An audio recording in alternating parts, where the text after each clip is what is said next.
简单又快手的小零食又来了，这个椰丝饼干真的太好吃了，饼干超级香，吃起来非常酥脆，椰香浓郁，做法也超级简单，大家一定要做起来。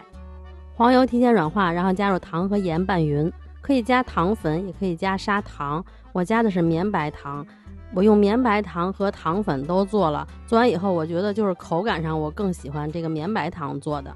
然后再分次加入常温的蛋液，给它充分的搅打均匀。最后打好以后，这个黄油肯定还是膏状的，不是很稀的状态。如果是很稀的状态，有可能就是你还没打够，或者就是油水分离了，你需要再隔水稍微加热一下，然后再继续给它打成膏状。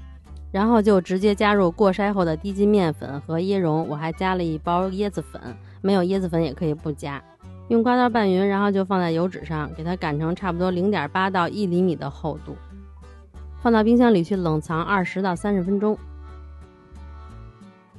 等它定型了就可以拿出来切块了。最后我切的这每一块是 3.5乘 5.5厘米。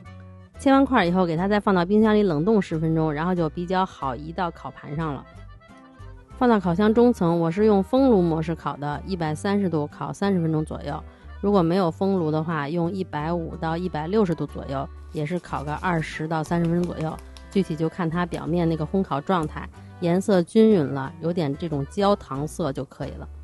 最后做好以后，我觉得它就是不要太薄，稍微厚一点，吃起来那个口感会更松脆，真的特别香，特别好吃。特别简单的小饼干，你们也赶快做起来吧。如果喜欢我的视频，就帮我点个赞吧。